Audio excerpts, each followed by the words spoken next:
Well, good morning and welcome to Trade Talk. My name is Andrew Gelfuso. Today we're at the Ronald Reagan Building and International Trade Center with the Irish Ambassador to the United States, Ambassador Mulhall. Previously, he was the Irish Ambassador to the United Kingdom. Sir, welcome. Thank you for being with us here today. Always good to meet you, always good to be here, always good to talk to you. Thank you so much. You have been in the building several times for different kinds of interviews and speaking events. Yes, no, it's always a pleasure to come here and to engage with you and your colleagues here at the World Trade Center, Washington, D.C. What are some of the things that have been keeping you busy over the summer, and as we enter the fall, what's top of your mind in your work as the top diplomat for Ireland here in the U.S.? Well, the job of any embassy is to promote Ireland, and that means I take a very broad view of what that means, and I think about promoting our government's views on various issues on the current agenda, promoting Irish trade, promoting investment into Ireland, promoting Irish tourism, promoting Irish culture, and promoting our links with the Irish diaspora here in the United States, which is very numerous indeed, 35 million or so people. In fact, many more. People keep coming to me and telling me that they didn't know they were Irish until they did their ancestry or their 23andMe and discovered, to their surprise, that they had an Irish background, which was more prominent than they had thought. But in recent times, I guess there are two issues on our agenda here. The first is to try to explain to Americans this very complex and vexed subject called Brexit, which I know we'll get onto in the course of our discussion. But secondly, to argue the case for free trade and to argue against this sort of drift in the direction of tariffs and trade tensions. We believe those trade tensions between the US and the EU are very bad indeed for both economies, for peoples on both sides of the Atlantic. And I like to make that point whenever I can, that in fact Europeans and Americans have a huge amount in common. We have very little that divides us, and we shouldn't become preoccupied by short-term tensions. We should focus on the long-term interests and values that unite our two peoples. You said something very interesting there. You said that you've seen a drift away from free trade. I'm just curious what you might attribute that to, because we are seeing that on a macro level globally.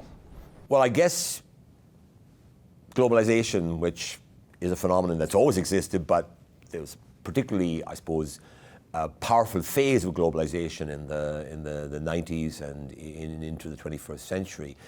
And I think a lot of people around the world have concluded that it doesn't work as well for them as they might hope or expect. So clearly those who are in favor of free flows of trade and investment around the world, and that certainly includes me, it certainly includes most people in Ireland, includes many, many Americans, need to really address those issues which make people feel around the place, in Europe and America likewise, in both places, that globalization doesn't quite do the trick for them.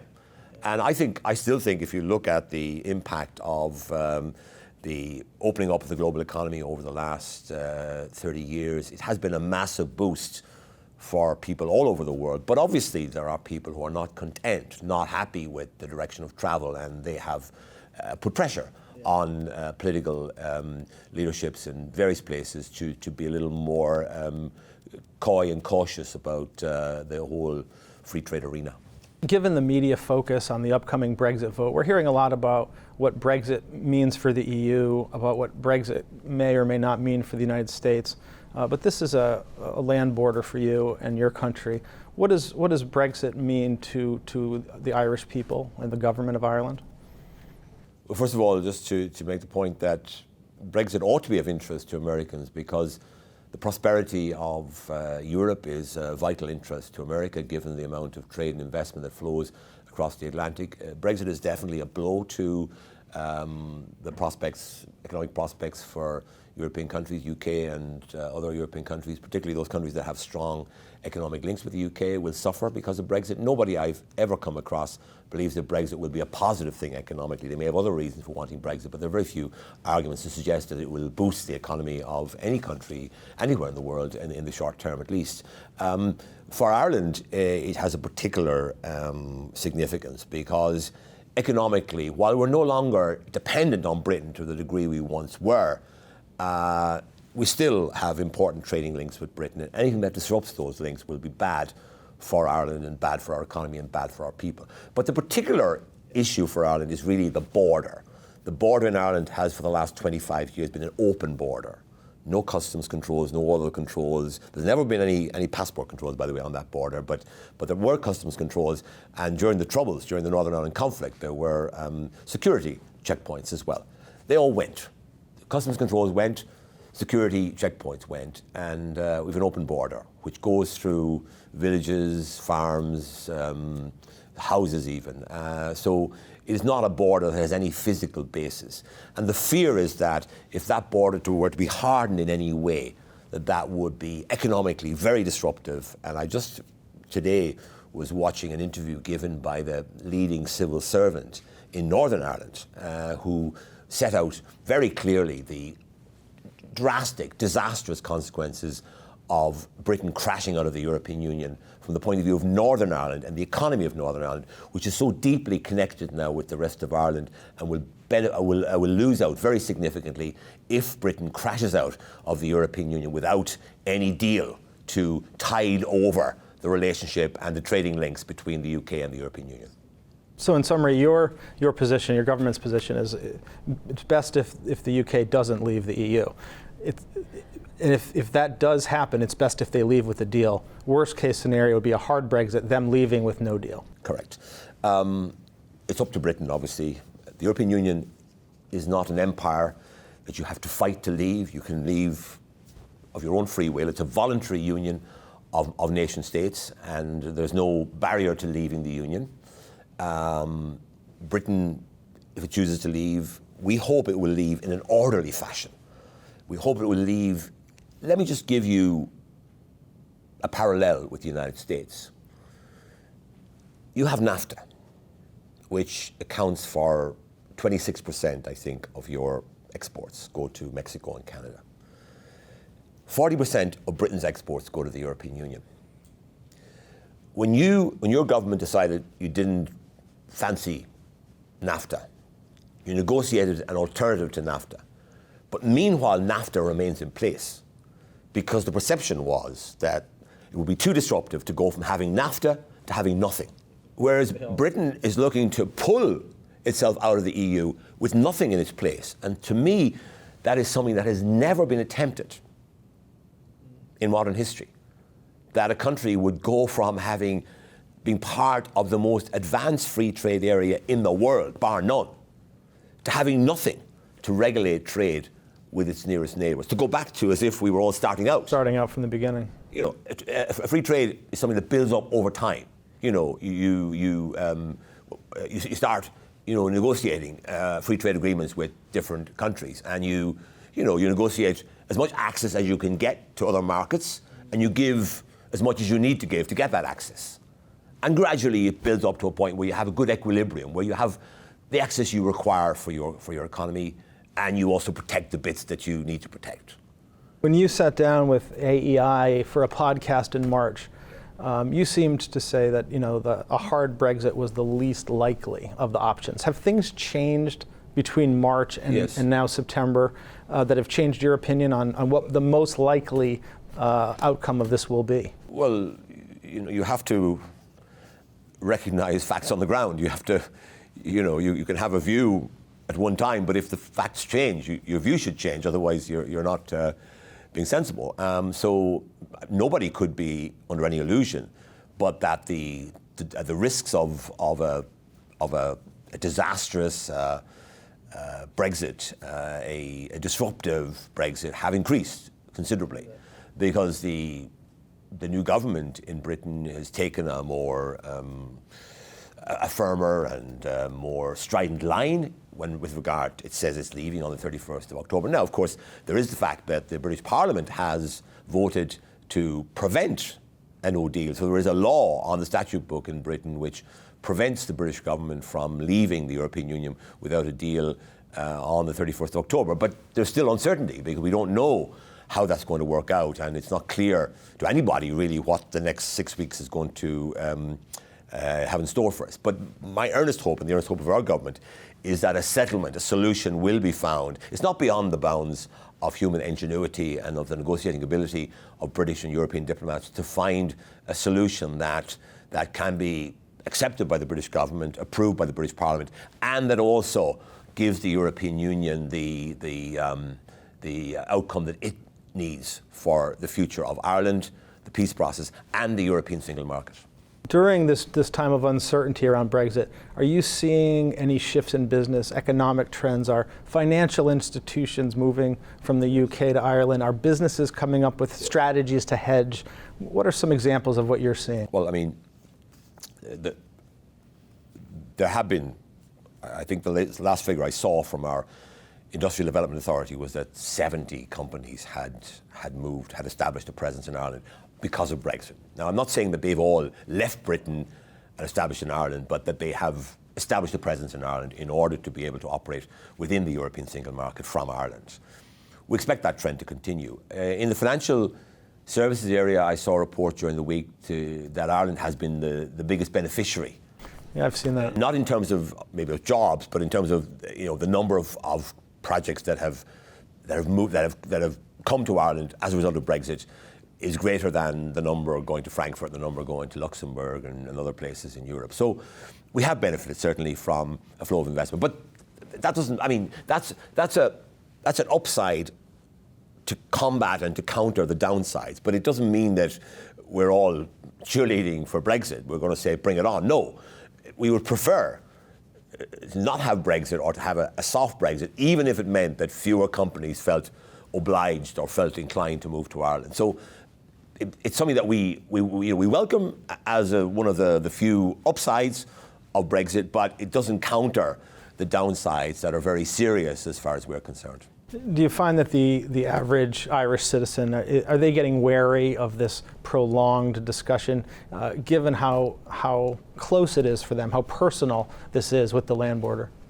No, I think for Irish people, they want this thing to be resolved properly, and if it has to go on forever to find a solution, they would probably go along with that. Be patient. I mean, I think I can see why some people, especially in European capitals, might be saying, look, we've had enough of this. This has to stop. We can't keep talking about this issue forever.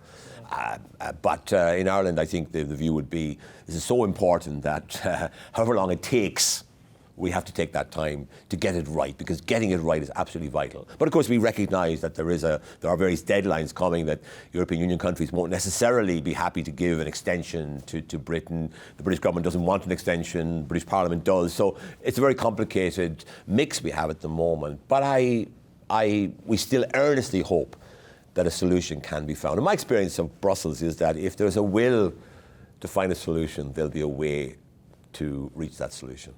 There's a lot of ingenuity in the negotiating teams in Brussels, and the same is true in Britain. They're good negotiators. That's very encouraging to hear. If there's a will, and it's not clear yet if the will is there, but if the will is there on the side of the British government, I believe that probably late in the day, this a solution can be found. But I'm not, to answer your first question, the percentage chances of a no-deal Brexit, which should be zero, have gone up. I wouldn't put a figure on it, but they've gone up certainly, and that's why you can no longer rule out a no-deal Brexit with all the consequences that has. And our government has been preparing our businesses, our economy for that prospect. But we very much hope that prospect can be avoided. You did mention that there's been a propensity of U.S. corporations, a lot of the major corporations that have been opening in Ireland. Going back even a decade ago, we were seeing Facebook, LinkedIn, Google, Microsoft, Intel, these massive, massive companies choosing Ireland as their headquarters to access the EU. I assume some of that is due to the English language, some of it sales tax incentives, but I was wondering if you could describe why Ireland has been so attractive to major U.S. companies. We have, I think, 9 of the top 10 pharma companies, 9 of the top 10 med tech companies. We have most of the big IT companies are in Ireland, and I think of the born on the web companies like the ones you mentioned, Facebook, Amazon, LinkedIn, and so on, we have all of those. We have the top 10 of those in Ireland. Those companies are in Ireland for, I would say, 4 reasons. The first is that it's a place within the European Union, and they all need to service the European Union, and they've chosen Dublin as the place that they would like to service the European Union markets from. So that's the first thing. Second thing is that we have a highly educated English-speaking workforce, and that's a big advantage to companies where they can access talent. And remember, 60% of Irish school leavers now go to university or equivalent. 50% of people in the workforce between the ages of 25 and 34, who would be the kind of people being recruited by those companies, Google, Facebook, etc., have university education behind them. So we're a highly educated population, English speaking. That's a very big deal too. Thirdly, in Ireland, you can access talent from all over the European Union. For example, I visited the Google headquarters in Dublin recently, and they have 8,000 people working with them. They told me they have 66 languages spoken by mother tongue speakers in their campus in Dublin. That's because they can freely recruit people from all over Europe who speak a whole range of languages. And that's a big asset as well for a company that needs to operate in a multilingual environment. I doubt there's anywhere in the United States where you could access a workforce of that kind with that number of languages available to you. And finally, there's our government has a very pro-investment philosophy and outlook. The laws are written in English.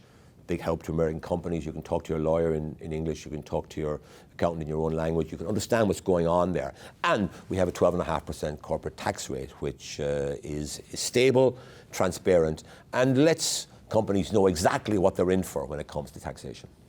Thank you. Is there also sort of a softer element that might be at play? You mentioned Ancestry.com and the way so many Americans have historical roots, ancestors in Ireland. Do you find that the diaspora, the Irish American community in the United States, which is so interesting and large, is fueling some of the growth in Ireland from the American side?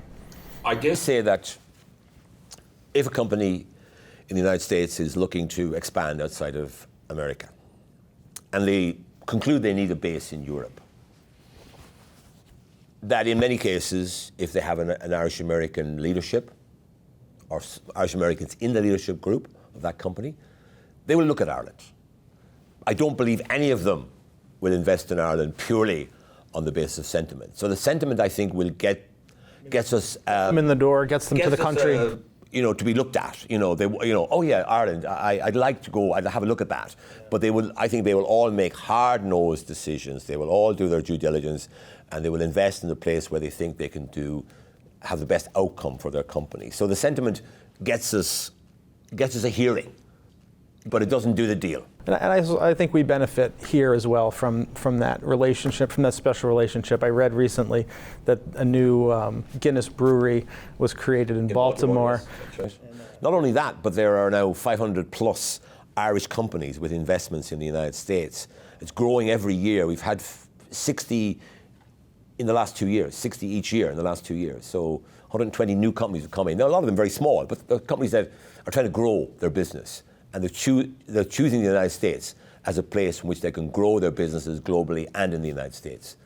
And I mean, a very good example of that would be Stripe, which is a California-based headquarter company, run by 2 young Irishmen, both of whom were under 30, the Collison brothers. And they started in Ireland. They moved their headquarters to Silicon Valley, and now they're investing back in Ireland. Ireland's one of their 3 corporate centres in the world. So that's a very good example of the way in which our 2 economies are now intertwined in very productive ways for both of us. Now, you've been ambassador here for a decent amount of time, and during your time here in the United States, what have you enjoyed the most about your job?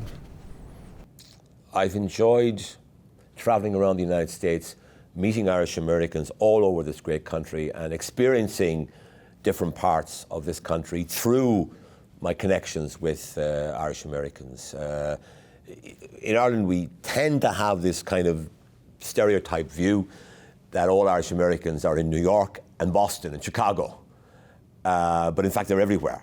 So I've really enjoyed going to places which wouldn't be seen in Ireland as, major centres of Irish American population, but they really are. I mean, I remember being in Cleveland and meeting literally hundreds of people there whose family connections go to County Mayo in the west of Ireland. I remember being in Savannah. They have huge number of Irish organisations. They are very proud of their Irish heritage. Most of their families came from Ireland in the 1840s, 50s and 60s. So they're very long established, but very proud of their Irish heritage. And that's been a really uplifting experience for me, to find people who are genuinely connected with Ireland, although they may be 4 or 5 generations removed from our country. Several weeks ago, you had a chance to sit down with Major Garrett from CBS, and it was a podcast. You are an extensive expert on Irish literature, poetry. During that interview, I heard him ask you about the tweets that you put out each day and how you tweet a different poem each day.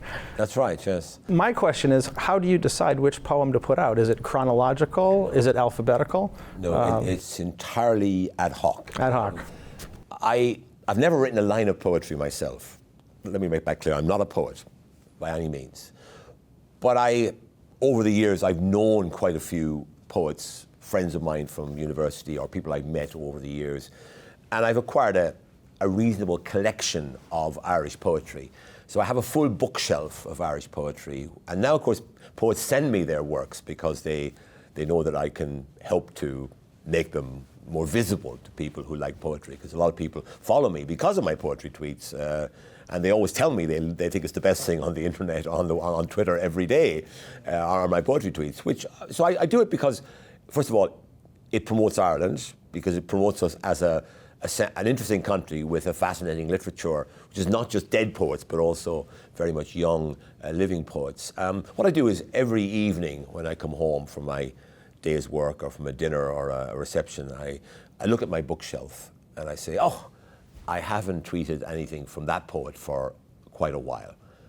And it can be anything from, I have a book of translations of early Irish poetry written by monks mainly in the Middle Ages, and that's wonderful. I sometimes, I'll tweet that maybe in the next few weeks as well, but there's wonderful poems there and they really are beautifully done. And I can sometimes tweet from a poet who's still maybe in their 20s.